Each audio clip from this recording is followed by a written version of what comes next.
This billionaire father had already fired 9 nannies. None of them could get a single word or movement out of his paralyzed son until a quiet maid arrived. No fancy degrees, no medical background, just patience, empathy, and a lullaby. While others gave up, she stayed. While the father watched from a distance, she saw what no one else did, a small spark inside a silent boy. And one day, in the middle of an ordinary afternoon, something happened that no one believed was possible. The boy, once thought to be emotionally gone forever, stood up, on his own. Step by step, right into her arms. The father saw it all, frozen in disbelief. It wasn't therapy, it wasn't money, it was trust, love, consistency. This maid didn't just clean the house, she helped rebuild a broken family. And what happened next would change their lives forever. Before we continue with this story, don't forget to subscribe to the channel and like the video. Oh, and don't forget to comment below where you're watching us from. We love to know that. After the unexpected and painful death of his wife, billionaire Richard Hale became a different man. Once active and present in both business and family life, he now spends his days locked inside his massive mansion. He lives there with his only son, Leo, who has been in a wheelchair since a terrible accident that no one in the family ever explained properly. Leo cannot move his legs and hasn't spoken a single word since the accident. He sits quietly in his chair, showing no emotion, no sign of connection with the world around him. Richard has tried to help his son, but over time, his efforts have grown weaker. The sadness and guilt he feels are too heavy. Instead of fighting for Leo's recovery, Richard has pushed everyone away. He has hired 9 different caregivers in the past year, and all of them failed to connect with Leo. Now, the mansion is filled with silence, empty rooms, and cold walls. It feels more like a prison of memories than a home. The house itself seems frozen in time. The furniture hasn't been moved in months, and the staff walk on tiptoes to avoid making noise. No one dares disturb the air of mourning that has settled over everything. Richard avoids most rooms, especially the ones that remind him of his wife. He spends long hours in his study, staring at old photographs or pretending to work, while the silence eats at him. Leo stays mostly in his room or the living room, his wheelchair always in the same spot, his eyes blank and distant. Doctors once gave Richard hope that Leo might recover emotionally with therapy and consistent care, but after many failed attempts and no sign of progress, Richard gave up. He stopped calling specialists, stopped trying new treatments. Though some experts insisted Leo would never walk again, others suggested experimental therapies, but Richard refused to listen. The pain of watching his son like this, and his own guilt over the accident, made it easier to believe nothing could be done. Richard's guilt runs deep. He blames himself for both the accident and his wife's death. Even though he never talks about what happened, it's clear something about that day haunts him. Some people close to the family believe that Leo's accident and the wife's death are somehow connected, but Richard never explains anything. The few visitors the house receives are quickly shown the door. The staff has learned to keep their distance, speaking only when necessary and avoiding eye contact. They clean around Leo's chair, bring him food he barely touches, and never try to engage him in conversation. Every attempt has failed. When a caregiver tries to talk to him or get him to respond, Leo just stares forward, unmoving. This has led Richard to fire them all, one after the other, convinced that no one could ever reach Leo. To him, it's easier to live with failure than to try and be disappointed again. The mansion, once full of laughter and light, now holds only echoes and sadness. Everything begins to change one cloudy afternoon when a new caregiver arrives. Her name is Amara. She doesn't say much during her first meeting with Richard, but there's something different about her. She seems calm, not shaken by the cold atmosphere or the sad stares. Amara carries herself with quiet strength. She doesn't ask many questions, doesn't press Richard for details about the past. She simply accepts the job and starts the next morning. When she first meets Leo, she doesn't talk much. She observes him, watches how the staff treat him, and notices the small things, how he blinks when people enter the room, how his fingers twitch slightly at certain sounds. Amara doesn't try to push him to speak. Instead, she sits near him in silence, doing her own tasks or just being present. Over the first few days, she avoids doing what the others did. No forced conversations, no awkward games, no loud suggestions. Her presence is calm, and for the first time in months, Leo seems to notice someone. Amara also carries pain, though she hides it well. Something in her past makes her understand what it means to be broken inside. She doesn't talk about it, but it shows in how gently she handles Leo, how patient she is when he doesn't respond. As days pass, Amara begins to speak softly around him. She doesn't ask him questions or expect answers. She simply tells short stories from her life, shares memories, or talks about the world outside. Sometimes she brings him books, placing them in his lap without waiting for him to open them. One morning, she quietly plays music in the room while dusting the shelves, and though Leo doesn't react, his eyes seem to follow her movements. Richard watches from a distance. He is skeptical, convinced this attempt will fail like all the others. But something makes him hesitate before ending it. Perhaps it's Amara's quiet confidence, or perhaps it's the way Leo's gaze lingers just a bit longer each day. The change is small, but real. As the days turn into weeks, Amara's presence slowly shifts the energy in the house. The silence still exists, but it no longer feels as heavy. The staff begins to speak in normal voices again, and Richard finds himself spending less time locked in his study. One evening, he passes the living room and sees Leo holding a book. He isn't reading it, just touching the cover, but it's more than he has done in months. Amara notices the change too, though she doesn't celebrate it. She simply keeps doing what she's been doing, showing up, sitting near Leo, speaking to him as if he were listening. Richard begins to sit in the same room sometimes, quietly watching them. He feels something shift inside, something that feels almost like hope. For the first time in a long time, he wonders if maybe things can get better. Maybe Leo isn't lost. Maybe there is still a way forward. The silence in the house no longer feels like an ending. It begins to feel like the start of something new. Amara Bennett had been through more than most people could imagine. She didn't talk much about her past, but there was a sadness in her eyes that never went away. After losing someone close to her, she had to rebuild her life from the ground up. For years, she had taken care of her younger brother, who was diagnosed with autism. That experience taught her patience, awareness, and how to read signs that others missed. So when she accepted a job as a maid in Richard Hale's mansion, she knew it wasn't just about cleaning. The mansion had a strange feeling to it, cold, silent, and heavy, like something was broken inside. But Amara didn't turn back. On her first day, she quietly explored the space, noticing how spotless the rooms were, but how lifeless everything felt. When she saw Leo in his wheelchair, not moving, not speaking, something in her paused. She didn't flinch, didn't force a smile, and didn't treat him like a problem. She simply nodded at him as if to say, "I see you." She didn't speak loudly or try to get him to react right away. Instead, she quietly cleaned the space around him, careful not to disturb him. She didn't act like he was invisible, but she didn't treat him like a child either. She noticed details that others ignored. For example, when she passed by him, his eyes followed her movement even if his head didn't turn. She saw his fingers twitch when certain sounds happened in the room, like when a glass was set down or a chair moved. No one had paid attention to these things before, or if they did, they didn't think they mattered. but Amara saw them as small signs of awareness. She didn't celebrate or point them out.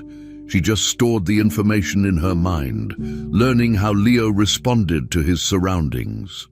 To her, he wasn't a lost case. He was someone waiting to be noticed in the right way, and she was determined to understand how to reach him. One day, while she was dusting near the window, she began to hum softly. It was a lullaby she used to sing to her brother when he couldn't sleep. She didn't plan to sing it. Her mind just went there without thinking. As her voice filled the room gently, she noticed something unusual. Leo's eyes slowly closed, and his body looked more relaxed. She watched from the corner of her eye, pretending not to notice, but inside, she felt a strong emotion building. No one had ever seen Leo relax like that. It wasn't sleep from exhaustion. It was peaceful. She finished the song and returned to her tasks, saying nothing about it. Later, when she told one of the staff what she saw, they dismissed it. They said Leo sometimes closed his eyes, that it didn't mean anything, but Amara knew better. She had seen how his muscles softened, how his breathing changed. That was real. Something small had shifted, and it gave her the motivation to keep going. Richard Hale watched everything from a distance. He didn't trust easily, especially after so many failed caregivers. When Amara started working, he assumed she would be like the rest, hopeful in the beginning, then disappointed, and finally gone. At first, he barely noticed her, but after a few days, he started seeing her around the house more often. He would pass by a room and hear her talking to Leo in a calm voice, never expecting a reply. Sometimes she told simple stories or shared her thoughts. Other times, she just sat in silence nearby. Richard thought it was useless. He told himself she was just being polite, that nothing would come from it. But when he heard about the lullaby and how Leo reacted, something made him pause. He still said it was a coincidence, but the memory stayed in his mind. He began paying more attention to the little things, Leo's eyes, his hands, even the way he seemed to listen when Amara was near. Doubt began to grow inside Richard, along with something else, discomfort. This discomfort wasn't about Amara herself. It was about what her presence was revealing. Richard started to think about all the times he had given up too soon. He remembered the caregivers he fired, the therapy sessions he cancelled, and the times he avoided talking to Leo because he couldn't face the pain. Watching Amara, he began to feel something he hadn't felt in a long time: shame. She was doing something he had stopped doing a long time ago, trying. She was showing up every day, sitting with Leo, treating him like he mattered. And Richard started to ask himself why he hadn't done the same. It was easier to blame others, easier to say nothing worked. But the truth was, he had given up on his son. The realization hit him harder than he expected. He didn't say anything to Amara, didn't thank her or admit what he felt, but inside, something was changing. He began to question the way he had handled everything since the accident. As the days passed, the connection between Amara and Leo continued to grow. It wasn't dramatic or obvious. It was slow, quiet, and almost invisible. But it was there. Amara started recognizing more patterns, how Leo responded to her voice, how his fingers moved when certain words were said, how he reacted to sounds outside the window. She never pushed him. She respected his silence and gave him space, but she also showed him attention, warmth, and respect. She brought him soft blankets, adjusted the light in his room to be more comfortable, and played calming music sometimes while she worked. All these small actions added up. Leo, though still silent, began to seem more aware, more present. Amara felt something old awaken inside her, a sense of purpose she thought she had lost. At the same time, Richard continued watching from the shadows, unsure of how to join in, unsure if he even deserved to. And yet, deep down, he started to wonder if hope hadn't disappeared after all, just gone quiet like everything else in the house. One afternoon, something unexpected happened. Amara was walking through the living room when she noticed a small toy car lying on the floor near Leo's wheelchair. Without thinking much, she turned on the flashlight on her phone to see it more clearly. As the light moved across the carpet, she noticed Leo's eyes shift slightly. It was a quick movement, but it was clear. His eyes followed the light. Amara paused, held the beam still, and then moved it again. Leo's eyes followed it a second time. Her heart beat faster, but she didn't say anything. Instead, she turned off the light and continued cleaning like nothing had happened. Later that evening, when Leo was resting in his chair, she tried it again, moving the light across the floor slowly. Once again, his eyes followed it. It wasn't random. He was responding. This gave Amara an idea. She started thinking about how she could try other small tests, simple ones, without drawing attention or making Leo uncomfortable. It had to be subtle, or Richard might shut it all down. Over the next few days, Amara began testing gentle stimuli in quiet ways. She didn't bring new tools or make any dramatic changes. Instead, she used what was already in the house. She moved objects in Leo's line of sight, changed lighting slightly, and even tried soft sounds from her phone. Once she played a recording of birds chirping and saw his eyes blink in rhythm with the sound. Another time, she softly tapped on a glass of water, and Leo's fingers moved slightly, as if he recognized the tone. It was never a full reaction, but it was always something. She kept notes in a small notebook, carefully observing patterns. She never rushed, she never pushed him. Then something even more surprising happened. Leo started making soft sounds. At first it was only small noises, barely there. But soon she heard him whisper a syllable, then another. Ah, Ma! They weren't full words, but they were real. Amara felt a deep sense of joy, but she kept calm. She didn't want to scare him away from trying again. Leo also began to smile, just slightly. The first time it happened while she was telling him a short story about her brother. She was describing something silly her brother once did, and she noticed Leo's lips twitch. She paused, waited, and saw a faint smile appear. It disappeared quickly, but she knew she hadn't imagined it. She continued talking to him like nothing had happened, not wanting to put pressure on him. Over time, the smiles became a bit more frequent, though still small and brief. For Amara, these tiny signs were huge steps. They were proof that Leo was still present, still capable of connection. She felt something building, hope maybe. But with that hope came a new sense of concern. While cleaning Richard's study one afternoon, Amara noticed a small wooden box filled with pill bottles. Each bottle had Leo's name on it, with dosages and schedules written in careful handwriting. One name kept appearing on the labels, Dr. Atticus Morrow. Amara had never heard of him before. Curious, she took a picture of the labels for later. Amara didn't confront anyone. She knew that if she made a big deal about the medication, Richard might fire her. Instead, she began researching the names of the drugs. She spent her evenings reading medical articles and searching through forums. Slowly, she discovered that the combination of medicines was not just for pain or muscle control. They were strong sedatives. The more she read, the more alarmed she became. These drugs were enough to keep Leo in a constant state of mental fog. No wonder he never responded before. Amara realized that Richard must have trusted this Dr. Morrow completely, accepting the prescriptions without asking questions. But something felt wrong. Why would a doctor prescribe so many sedatives to a teenage boy with no recent assessments? The more she thought about it, the more it bothered her. She didn't tell the staff, and she didn't stop giving Leo his medicine. Yet. But she started planning. Maybe she could slowly reduce the dosage. Maybe with time, she could help Leo fully wake up. She needed to be smart about every step.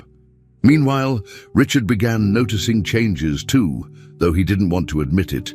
He had seen Leo's faint smiles, heard a few short sounds coming from him. But instead of feeling relief, he felt threatened. He told himself it was just a coincidence. Maybe Leo was having a good week. Maybe the weather was helping. Maybe the new schedule made him less tired. But deep down, Richard knew none of those things were true. The one real change was Amara. Ever since she came into the house, Leo had started responding in ways he never had before. Richard didn't like the feeling. He told himself he was just being cautious, but he was jealous. Amara had managed to connect with Leo in a way he never could, and instead of feeling grateful, he felt angry at himself. He had spent years believing there was no hope. Now, someone else, a stranger, was proving him wrong. He wanted to push her away, but he also didn't want to lose the one person who was reaching his son. Still trapped in his own grief, Richard avoided facing the truth. He found excuses to avoid watching Amara work too closely. He buried himself in old files, locked himself in his office, and avoided conversations with the staff. But even when he wasn't looking, he could feel the distance growing between him and his son. It wasn't just about Leo anymore. It was about how much Richard had failed to be present, how much he had given up. Every time Amara helped Leo say a new sound or respond with a small smile, it reminded Richard of his own absence. But he still told himself lies. He said it wasn't real, that it was temporary. He didn't want to admit that someone else was fixing what he had broken. Amara, on the other hand, kept going. She was careful, quiet, and always kind. She didn't try to take Richard's place. She only did what she believed was right for Leo. And with every small step forward, the light inside Leo began to shine a little more. Richard was walking down the hallway, heading toward the living room, when he stopped suddenly. Through the open door, he saw Amara sitting on the floor in front of Leo, holding up a bright-colored ball. She moved it slowly from side to side, and Leo's eyes followed the movement.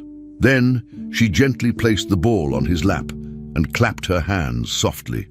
Leo blinked twice and moved his fingers just a little. Richard watched silently for a few more seconds, his face tightening. When Amara picked up another object and began repeating the visual exercise, Richard stepped into the room. His voice was loud and sharp as he shouted her name. Amara stood up quickly, surprised. Richard accused her of crossing the line, saying she had no right to experiment with his son without permission. His face was red, and his voice kept rising. Amara, shocked and hurt, tried to explain, but Richard wouldn't listen. The situation escalated quickly, ending with him demanding that she stop immediately and leave the room. Later that night, Amara sat alone in the small room where she stayed. Her hands were shaking. She couldn't stop replaying Richard's words in her head. She had only been trying to help, and Leo had been responding so well, but now everything felt ruined. For a moment, she thought about quitting immediately. She began packing her small bag, but stopped halfway.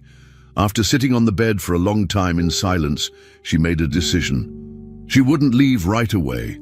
She would stay until the end of her notice period, 2 more weeks. If she left now, Leo might go back to the way he was before. She couldn't do that to him. The next day, she returned to her duties without saying anything extra to Richard. She stayed quiet, only doing what was asked. But with Leo, she continued being present in small ways. She didn't push the exercises anymore, but she spoke to him gently, stayed near him, and smiled when he looked at her. She hoped it would be enough. Leo noticed the change. He wasn't the same blank boy he had been weeks ago. He had started to show more emotion, more awareness. He could sense the tension in the house now. Amara still stayed close, still talked to him softly, but there was something in her voice that made him uneasy. One afternoon, while she was folding blankets near his chair, he looked at her and whispered something. At first, Amara thought she imagined it, but then he said it again, clearer this time. "Don't go, Mum." Amara froze. Her eyes filled with tears, but she didn't cry. She walked over, knelt next to him, and held his hand. "I'm here," she said softly. But inside she felt pain she couldn't explain. Leo had confused her for his mother, or maybe he simply connected her presence with safety and love. Either way, the words were real. It was the first full sentence he had spoken since the accident. Amara smiled through the sadness, squeezing his hand gently while holding back everything she was feeling.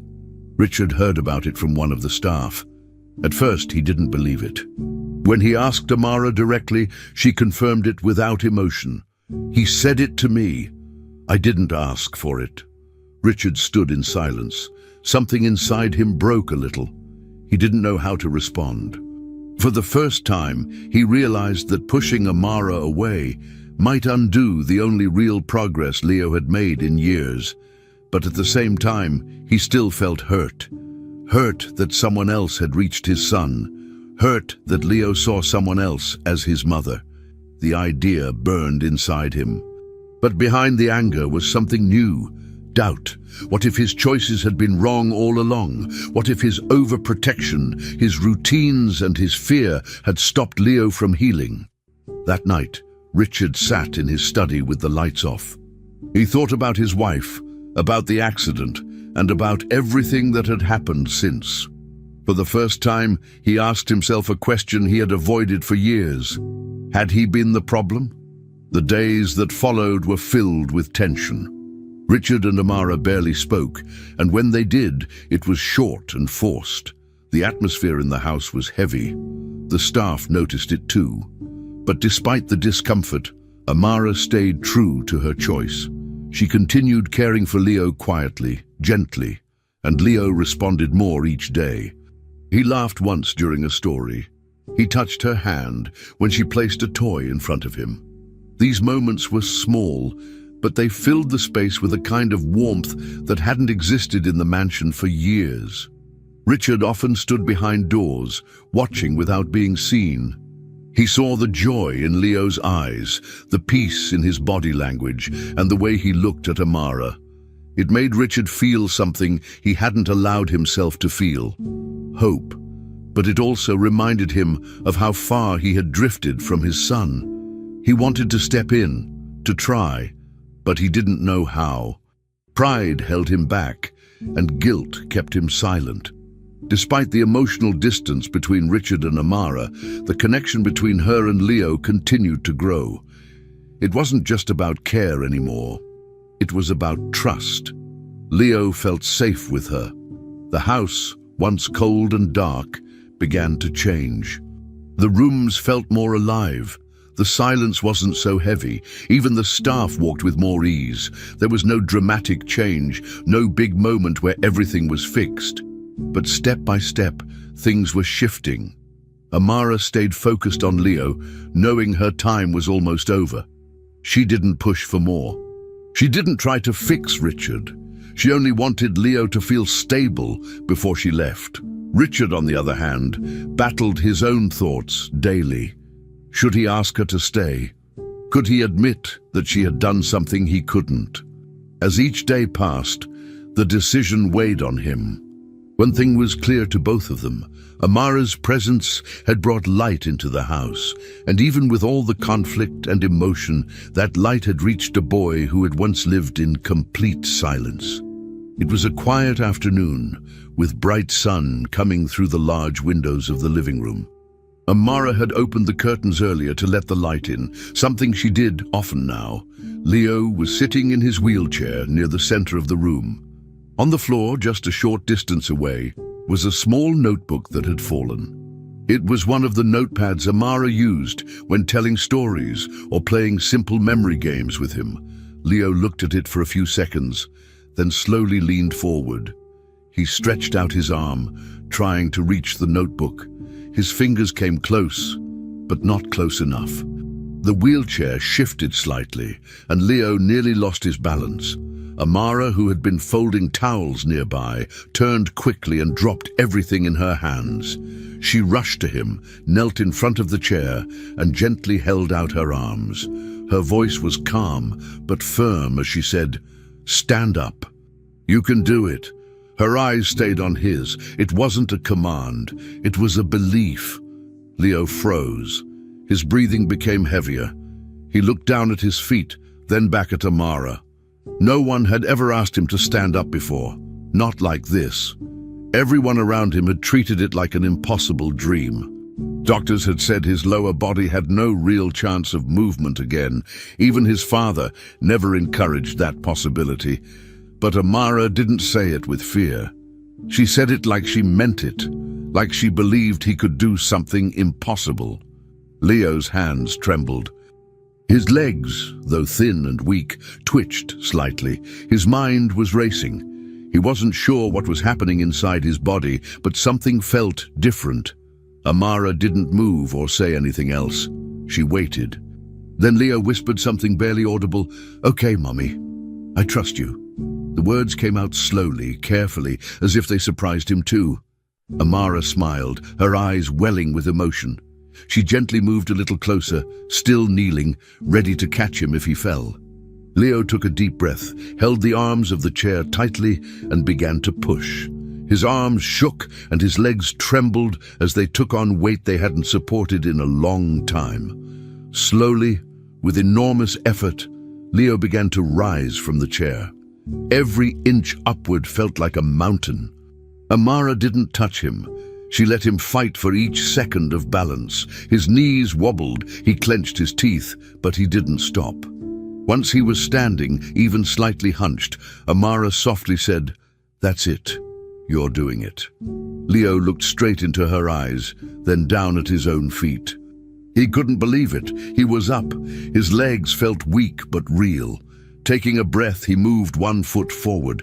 It was clumsy and small, but it was a step, then another. Amara gently reached out to steady his shoulders, her face full of pride. He had done it. For the first time since the accident, Leo had stood on his own and walked.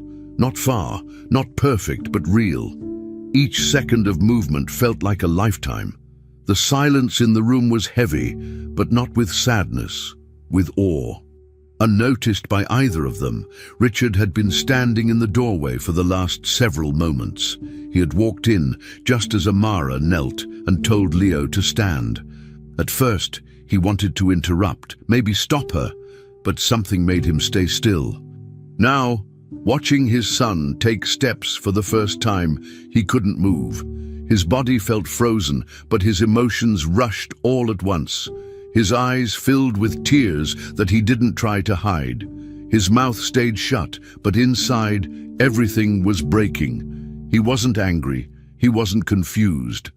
He was overwhelmed.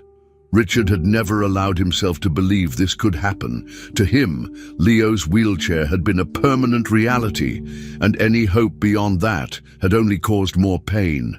But what he saw now, right in front of him, wasn't hope. It was truth.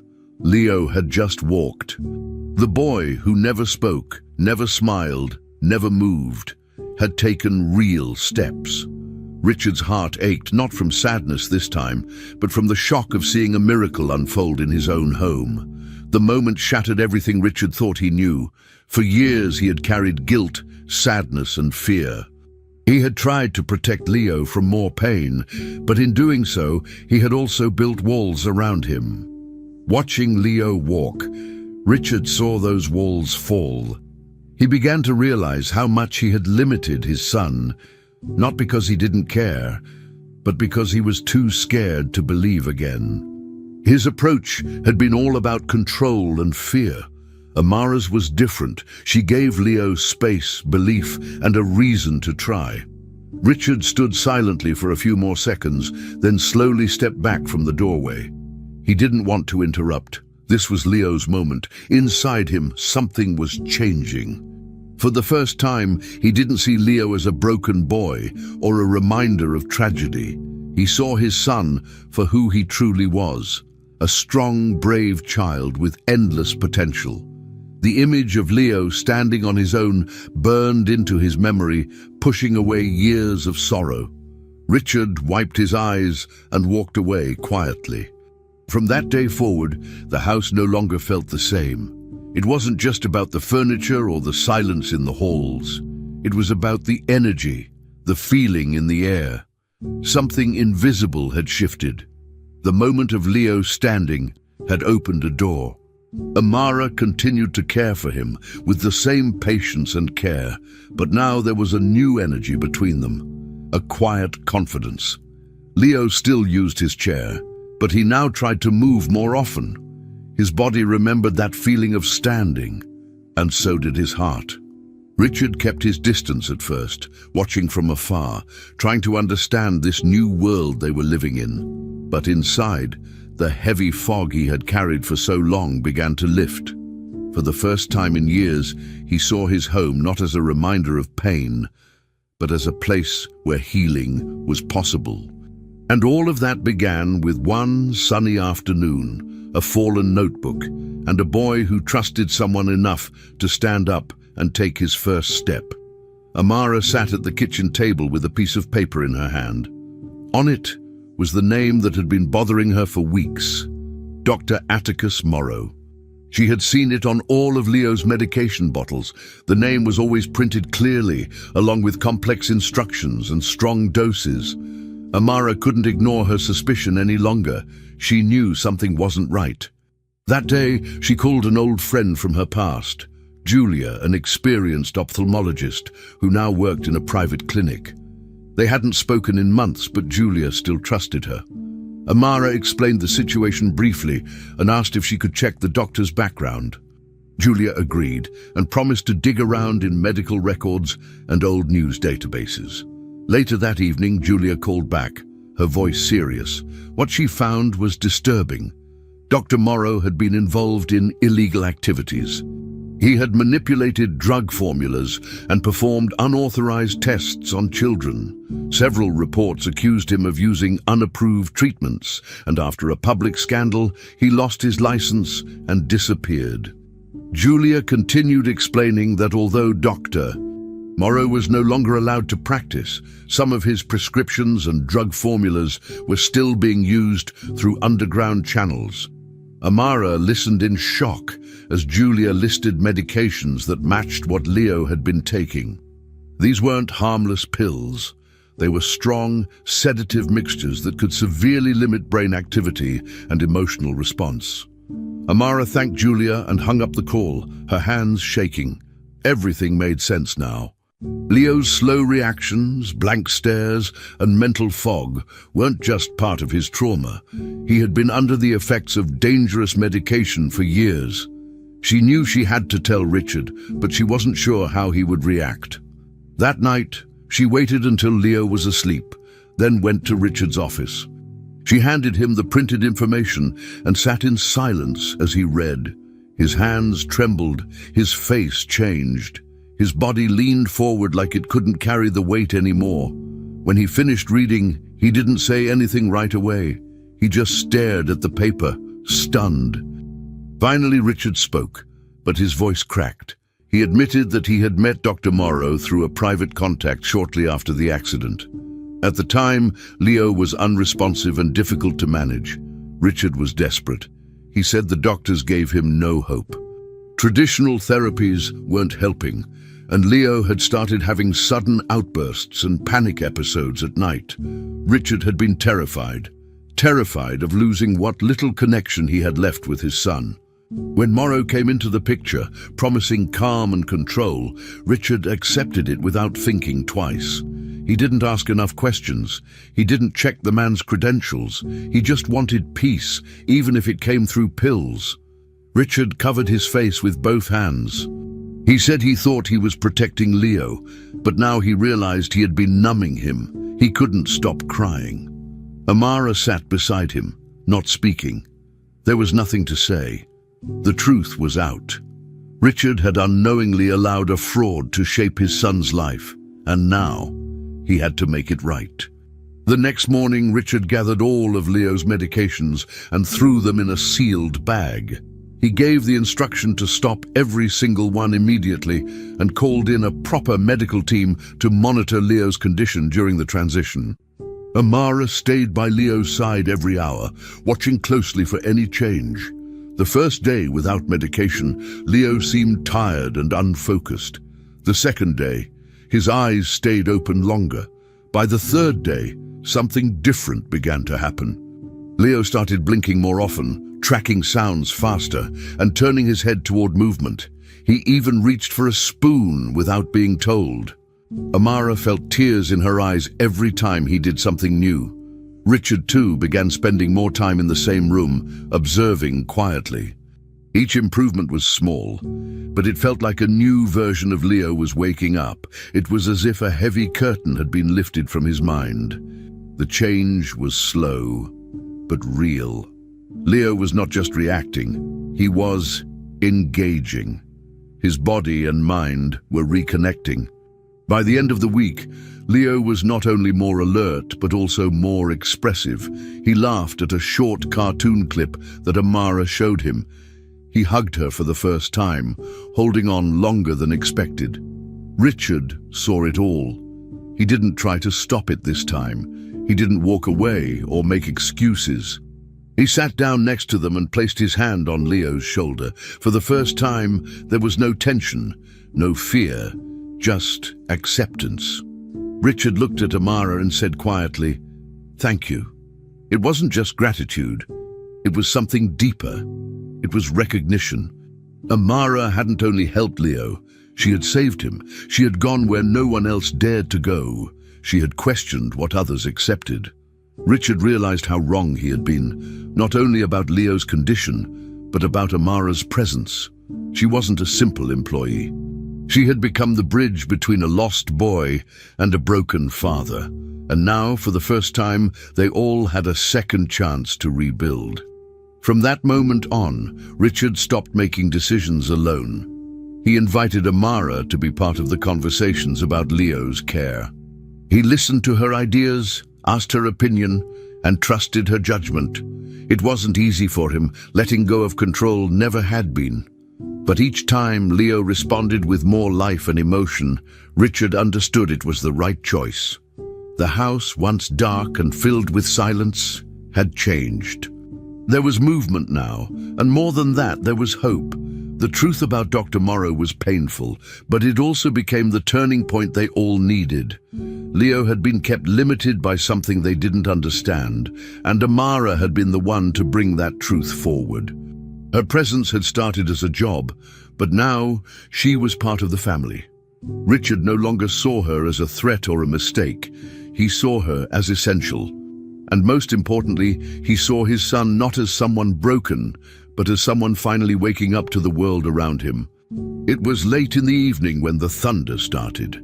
At first it was far away, only a faint rumble that echoed through the large halls of the mansion. But soon, the storm grew stronger. Heavy rain hit the windows, and loud thunder followed. Inside, the lights flickered a few times and then went out completely. The house was silent and dark. The emergency lights didn't turn on. The only thing anyone could hear now was the sound of wind, rain, and distant thunder. Leo, sitting near the hallway in his chair, suddenly tensed up. A flash of lightning lit up the walls for a second, and then total darkness returned. Then came the scream. Leo began shouting, loud and terrified, his voice shaking. He cried out over and over, panicking, twisting in his chair. Richard ran into the room but stopped halfway, frozen. He didn't know what to do. He looked at his son, unable to move or speak. All he could do was watch, overwhelmed by the moment and his own fear. Amara came rushing down the hallway. She held a candle in one hand and moved quickly toward Leo. Without saying anything, she knelt beside him, placed the candle safely on a table nearby, and wrapped her arms around him. He kept screaming, but when she held him close, his voice softened. Amara began to hum softly, then turned it into a song, her lullaby.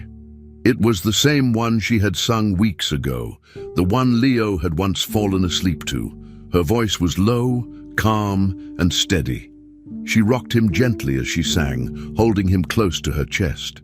Slowly, his breathing changed. His muscles relaxed. The fear didn't vanish completely, but it no longer controlled him. His hands gripped her shirt as if it were the only thing keeping him grounded. Richard stood nearby, watching. He couldn't speak. His arms stayed at his sides.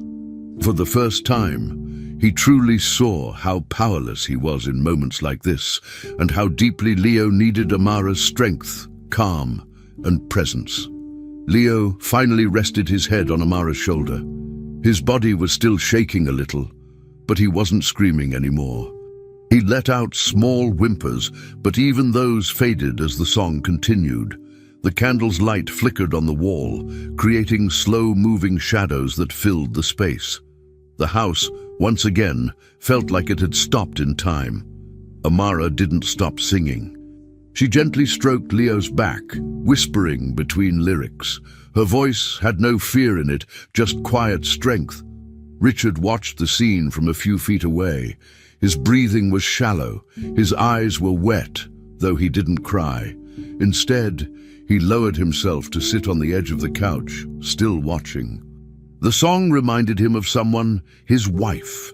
She used to sing, not the same song, but with the same voice, calming, warm, and steady. The memories hit him hard. He remembered holding her during storms like this, remembered Leo as a baby being rocked the same way.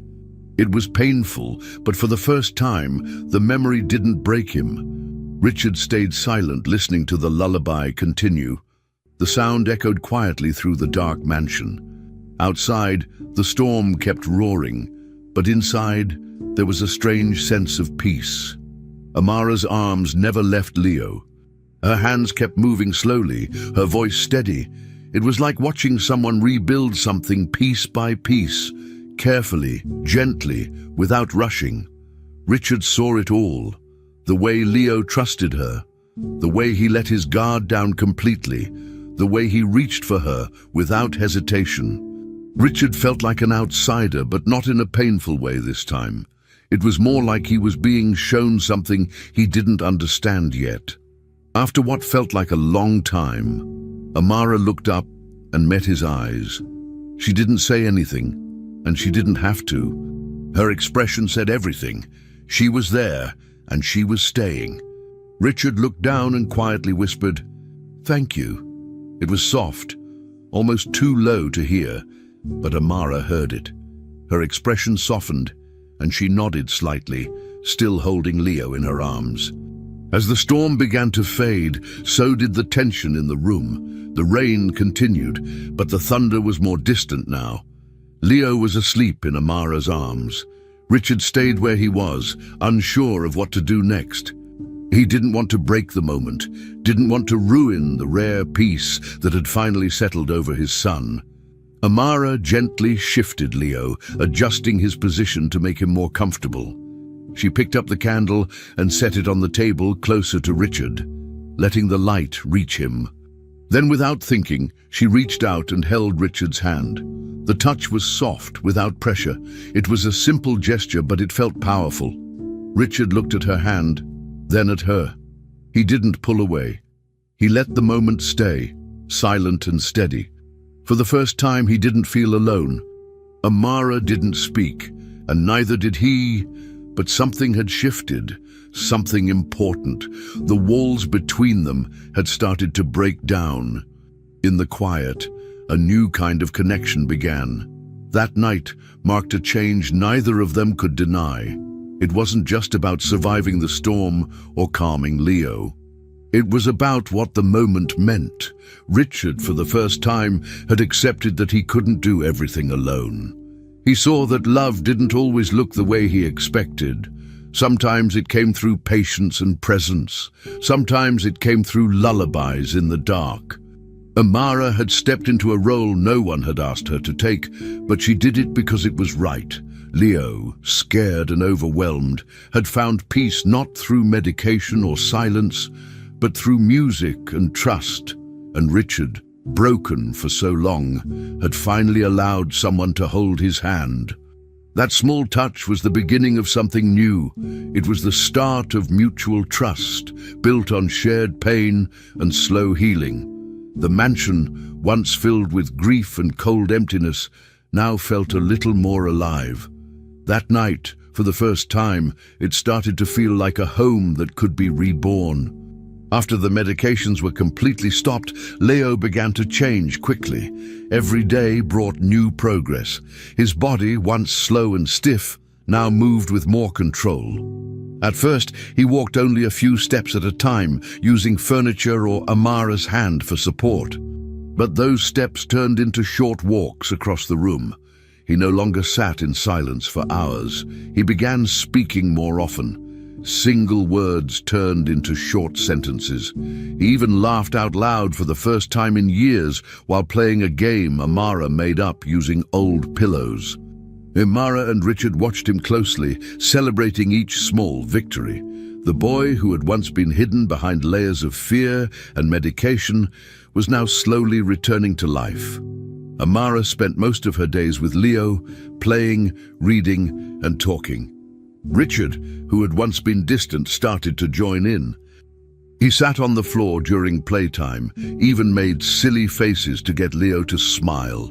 The house, once frozen in sadness, was now waking up with every step Leo took. Richard had never imagined his life could feel like this again. For so long, he thought he had lost the chance to connect with his son. But now, every day, gave him a reason to hope. He wasn't perfect. He still made mistakes, but he tried. He sat at the table with Leo during meals, helped him with small tasks, and learned how to be present without control. The effort mattered. Leo responded to him now. He called him Dad more often, looked him in the eye, and even held his hand in public. The bond that had once been broken was starting to repair itself. Meanwhile, Amara continued to guide Leo with the same patience and care. She never rushed him, never made things feel like therapy. It was always play, always gentle, and Leo kept improving. He began drawing pictures with crayons and naming the colors. He danced to songs Amara played, and he told stories. Simple, silly ones, but full of imagination. The boy was becoming whole again, piece by piece. Then, the story of Dr. Atticus Morrow hit the media. News reports talked about his illegal medical practices, his involvement in unapproved testing, and the harm caused to several children. Amara and Richard watched the news in silence. Other families began coming forward. Children like Leo had been affected by the same types of drugs and treatments. Richard felt sick knowing he had been part of it, even if unknowingly. He couldn't just sit and do nothing. At first, he wasn't sure what steps to take, but Amara encouraged him to speak out. "You have a voice," she said. Use it to protect others." Richard listened. He contacted a lawyer, gave interviews, and shared Leo's story with the press. It was hard, emotionally exhausting, but it was also the right thing to do. He turned his guilt into action, determined to make sure no other child would suffer the same way. As his story spread, he received letters from other parents, thanking him. Slowly, justice began to take shape, and Richard found peace in the fight. At the same time, the atmosphere inside the mansion had transformed completely. The rooms, once filled with silence, were now full of laughter, conversation, and music. Amara brought in small decorations, drawings Leo made, colorful pillows, photos of happy moments. The staff, once quiet and stiff, now smiled and talked freely. The kitchen smelled of fresh cooking again. There were movie nights, board games, and even small celebrations for Leo's progress. It felt like a real home, not just a large building filled with memories. Richard found himself smiling more, sleeping better, and feeling lighter. His relationship with Amara also began to shift. She was no longer just the employee. She had become the person he turned to for advice, comfort, and strength. He started joining her for coffee in the mornings and helping her in the kitchen. They talked about their pasts, their worries, and their hopes. The line between employer and caregiver slowly disappeared, replaced by something deeper. genuine connection. Amara was part of the family now, and everyone could feel it. The bond between the three of them grew stronger every day. Amara was not just helping Leo walk and talk again, she was helping Richard become a father again. Together, they created new routines. Leo woke up every morning to Amara's voice, and Richard joined them for breakfast. They painted together, listened to music, and sometimes even played tag in the hallway, with Leo giggling as he ran, still a little wobbly but free. Richard often stood back during those moments, simply watching, amazed by the life his son now had. He knew none of this would have been possible without Amara. She had stepped into a broken household and helped rebuild it from the ground up. Richard had learned to trust her fully, not just as Leo's caregiver, but as his partner in this journey. There were still emotional wounds, but healing had begun. Leo was now a boy full of energy and curiosity, and he looked to both adults with love in his eyes. This new life they were living felt like a second chance. One afternoon, while playing a game on the carpet with toy animals and blocks, Leo paused and looked up at Amara. He smiled wide and said, "Mommy Amara, look at this one." The room went quiet for a moment. Richard looked up from his seat and stared at Leo, then at Amara. Her hands froze. Her eyes filled with tears. It had been a spontaneous moment. No one told Leo to say that. He just said it, naturally, from his heart. Mommy Amara. It wasn't a mistake. It was a name full of meaning. Amara smiled, trying to hold back her emotions, and pulled him close. Richard felt the weight of the moment settle in. It wasn't just about the word, it was about what it represented. Trust, love, family. Everything they had fought for was finally becoming real. That name sealed it. From that moment on, they weren't just people living under the same roof. They were something more. A boy reborn, a father redeemed, and a woman who had brought them both back to life.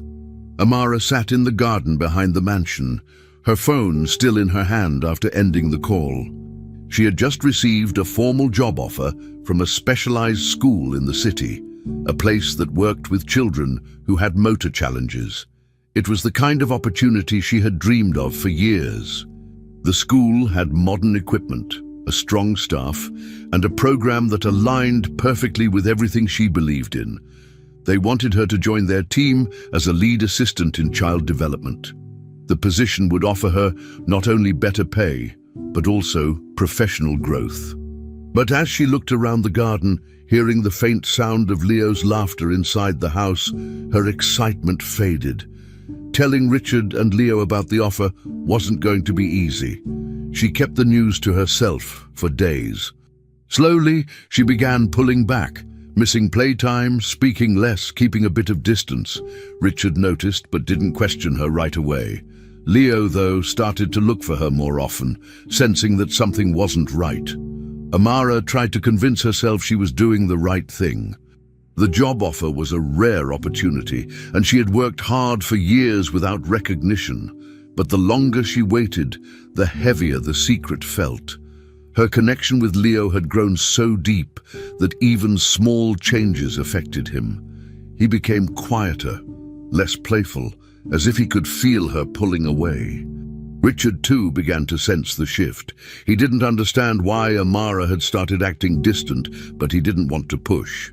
Still, something felt wrong. Then, one evening, Leo developed a fever. At first, it seemed like a mild cold, but within hours, his temperature rose quickly and he began shivering. Richard tried to stay calm. He gave him water, brought a wet cloth, and sat beside his bed. But Leo cried out for Amara, over and over, and nothing Richard did helped. The more Leo cried, the more helpless Richard felt.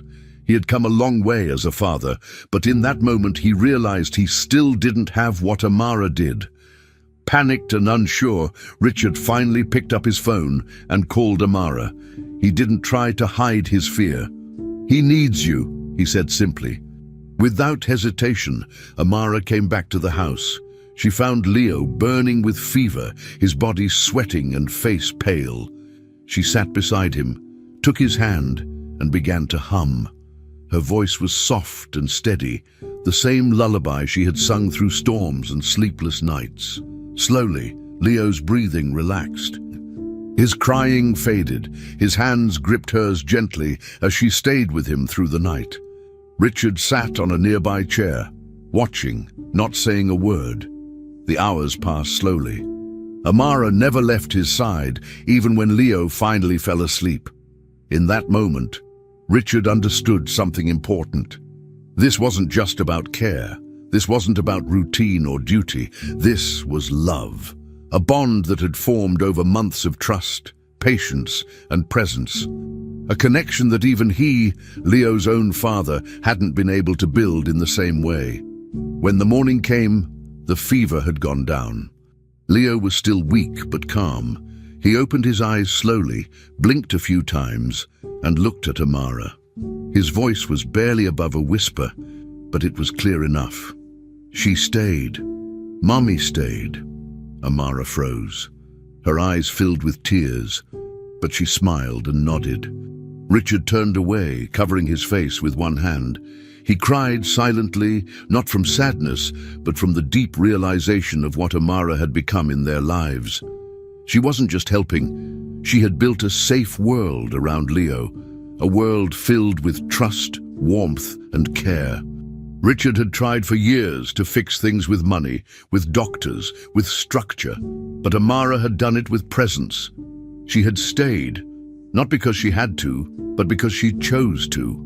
That moment broke something in Richard, but it also built something new. He knew now that her place in Leo's life wasn't optional. It wasn't something that could be replaced or ignored. For the rest of the day, Richard couldn't stop thinking. He walked through the house, remembering all the moments Amara had changed something. The music in the hallways, the laughter during mealtimes, the way Leo looked at her like she was the safest place on earth. He knew he had a decision to make. He could let her go and support her dream from a distance, or he could ask her to stay. But asking her to stay meant more than words. It meant showing her that she belonged there, not as an employee, but as family. He struggled with the thought. He didn't want to be selfish. She deserved to follow her passion. Still, deep down, he knew what Leo needed. He knew what he needed. And for once, he wasn't going to act out of fear. He was going to act out of love. Richard stood in the hallway outside Leo's room, watching Amara read to him as if nothing had happened. But everything had changed. The future of the house now depended on a choice he had to make. That night, after Leo had fallen asleep again, Richard walked into the kitchen where Amara was cleaning up. She looked tired, her eyes still showing signs of the long night before. He stood quietly for a moment, then spoke. "I know about the offer," he said. She didn't look surprised. She simply nodded. "It's a great opportunity," he added, "and you deserve it." There was a pause. Then he looked at her and continued, "But this place, this family, we're not the same without you. I don't want to ask you to stay if it means stopping your dream. But I want you to know that if you do choose to stay, it won't be as our helper. It will be as part of this family. That's what you are now." Amara didn't answer right away. She stared at the counter, processing everything. The decision still had to be made. But in that moment, something was already clear. What they had built together was more than a job. It was a home, and she was at the center of it. Richard was going through old drawers in his study when he found it. A letter folded neatly, with his name written on the front in his wife's handwriting. The paper had yellowed slightly with time, but the words were clear. He sat down, hands shaking slightly, and began to read. The letter had been written just weeks before the accident, during a time when their lives were full of stress, pain, and unanswered questions about Leo. In the letter, she spoke about her fears, her hopes, and her deep love for both Richard and their son. Toward the end, one sentence stood out.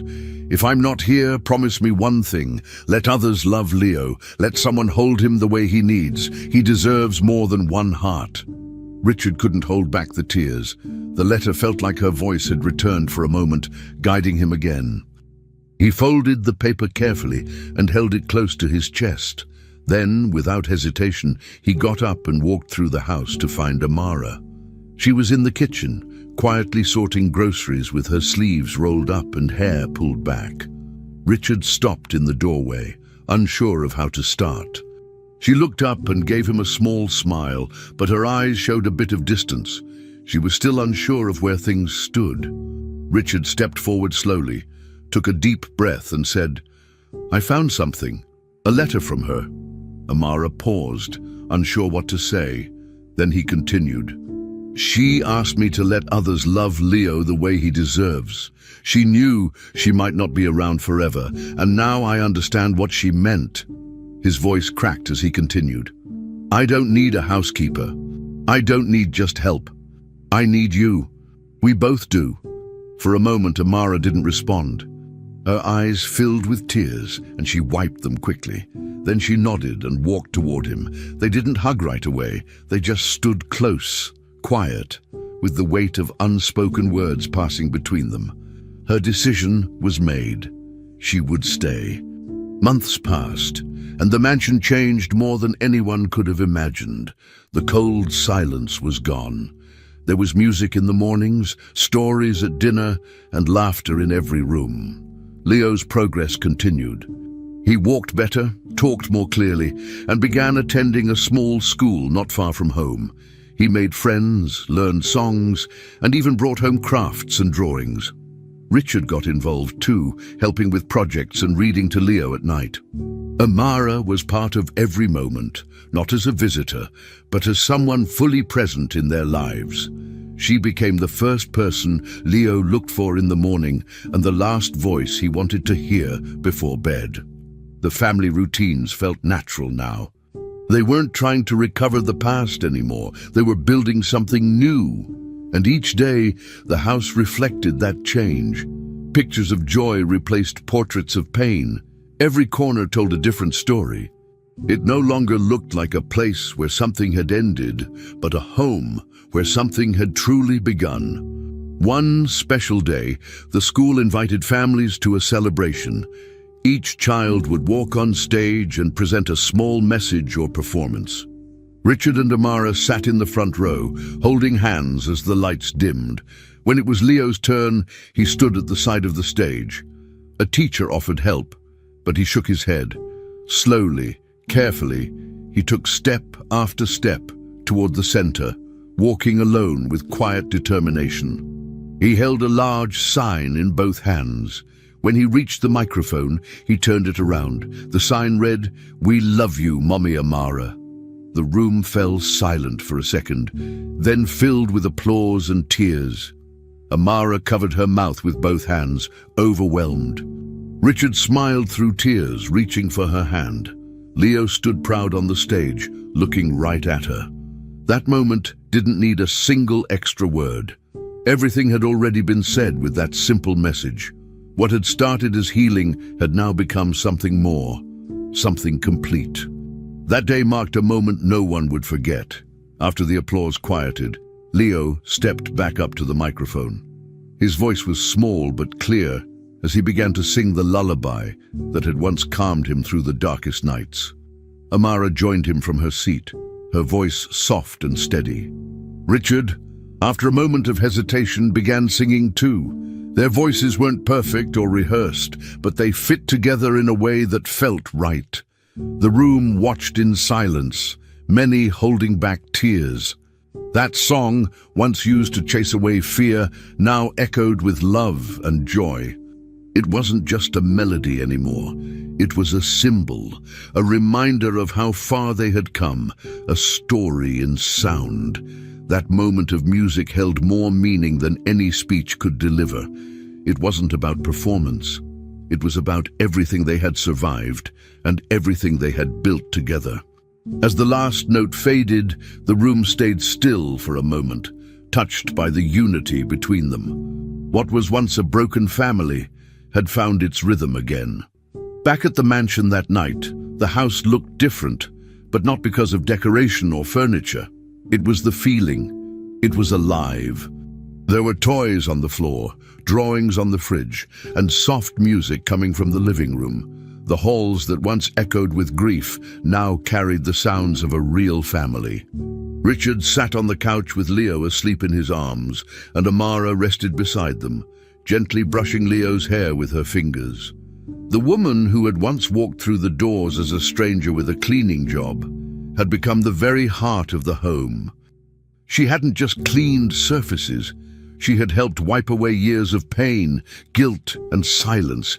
She hadn't just helped Leo walk, she had helped an entire family stand again. And now, the house was no longer a place of shadows. It was full of warmth, noise, and memories in the making. It wasn't just a house anymore, it was a home, and it was hers too. Finally, we've reached the end of this story. I'm extremely happy that you've made it this far. Thank you very much for watching. Comment below what you thought and what was the best or worst part. Don't forget to subscribe until next time.